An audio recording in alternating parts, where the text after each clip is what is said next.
We need to obey God's command, Christ's command, to be salt and light in the earth, to be salt and light in every sphere of society, including government. Matthew chapter 5, verses 14 through 16, Jesus said, "You are the light of the world." Say, "I am the light of the world." A city that is set on a hill cannot be hid. Neither do men light a candle and put it under a bushel, but on a candlestick, and it giveth light unto all that are in the house. Let your light so shine that men may see your good works and give glory to your Father which is in heaven. Secularism, it's like the point of the devil's spear, really, guys. Secularism says exactly the opposite of that passage. It says, don't put your candle on a candlestick. Hide it under a bushel. God doesn't really care what you do in the world. He just cares about your personal devotion to Him. Do you see the lie of it? How is it possible that we have pastors saying today, don't get involved? So many Christians will say, because they've been taught to say this, don't get involved in government, it's dirty. It's a dirty business. I am not going to deny that. It is a dirty business, but that's why you need to be there. The reason it's dirty is because you're not there. Oh, don't get involved in business. You don't want any of that filthy lucre. It's filthy because you're not there. It's dark because the light doesn't go in. You are the light of the world. You are the salt of the earth. How many of you remember the parable of the Good Samaritan? Pastor Lorenzo referred to it. Luke chapter 10. Jesus says there was a man who was traveling on a road, and he fell among thieves, and they robbed him and beat him and left him for dead by the side of the road. And beginning in verse 31 of Luke 10, it says, and by chance there came down a certain priest that way. And when he saw him, he passed by on the other side. And likewise a Levite, when he was at that place, came and looked on him and passed by on the other side. But a certain Samaritan, as he journeyed, came where he was, and when he saw him, he had compassion on him and went to him and bound up his wounds, pouring in oil and wine, and set him on his own beast and brought him to an inn and took care of him. There's more to the story about what happened when he came back. But I think the point is pretty clear here. The religious people, those who supposedly represented God, stayed uninvolved. But it was the unbeliever that took action. They looked at the man who'd been robbed, beaten, and left for dead and would not help him. Jesus doesn't tell us why, but it's implied. They were more worried about themselves. They had their own agenda to keep. They were marching along trying to get somewhere. I suspect it was because of the law of Moses that said, don't touch the dead or you're unclean for 8 days. And they thought, well, that guy might be dead, so I'm not going to get involved. Of course, neglecting the weightier matters of the law, love thy neighbor. Isn't that how it is today in the church? We see the entire nation suffering, and we won't get involved. They were so self-absorbed, they couldn't be bothered. Did you know today in America, the number one most active and engaged group in government and politics are atheists? They give more money, they attend more meetings, they knock more doors, they make more phone calls, they stuff more envelopes, they do all of it more than we do by far. Let's go to the image of the Statue of Liberty, please. The United States has been an example of freedom to the world, an engine of prosperity that has brought wealth and progress, that has brought freedom to people all over the globe. We've defeated fascism and communism. We are the only reason that Islamic terrorism has not completely enveloped the globe.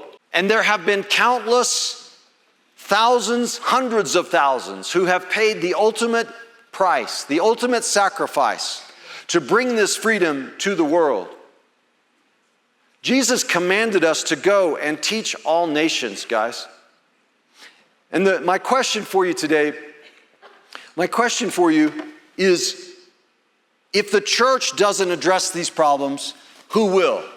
So today in the world, look at injustice, socialism, parental rights being taken away, homosexuality, transgenderism. $37 trillion in debt our country is. 37 trillion, a number that's beyond imagination. It's so big. Our nation is facing the very real possibility, without God's help, that China, an atheistic communist dictatorship that has no regard for life or liberty, will overtake us as the dominant power on the earth. Why is this happening? It's happening because we have rejected God and because Christians have not gotten involved. It's that simple. Charles Finney, the greatest preacher of the Second Great Awakening, the great revivalist, said, see, we want revival, don't we? Christians want revival. They're always saying, we need revival, we need revival. But they won't do the things that bring revival. Because Charles Finney said this, he said, the church must take right ground in regard to politics. Politics are part of religion in such a country as this. And Christians must do their duty to the country as part of their duty to God. God will bless or curse this nation according to the course Christians take in politics. Amazing. Amazing.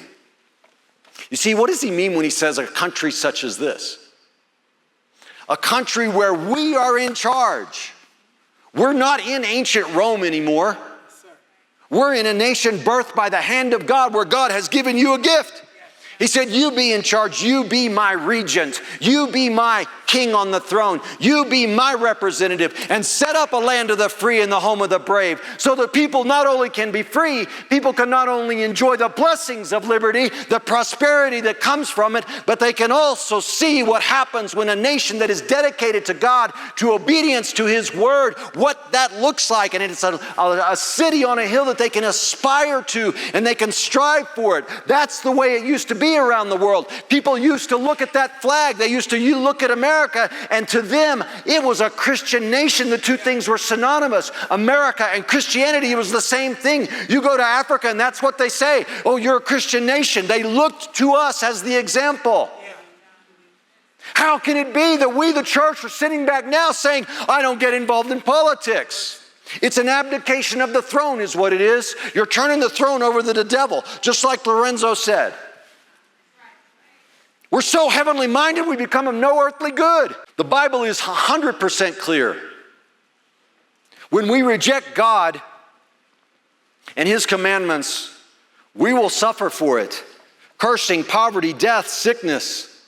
But when we serve God as a nation, when we serve God as a people, we reap the blessing, the reward of it. Proverbs 14:28, righteousness exalts a nation, but sin is a reproach to any people. Proverbs 29:2, when the righteous rule, the people rejoice. 33:12, Psalm 33:12, blessed is the nation whose God is the Lord. Here's the other thing, y'all. I mentioned this last time, but Jesus commanded us to love, didn't He? Love one another. How can you see our cities burning? How can you see the streets lined with the homeless?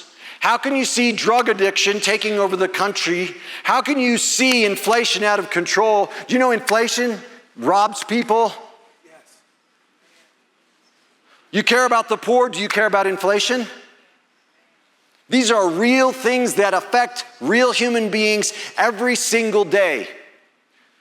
And yet the house is on fire, and you walk by and you say, not you, all, everybody else who might be listening at some point, not you guys. But anyway, you walk by and you say, oh, I can't get involved. It's not my house. Is that love?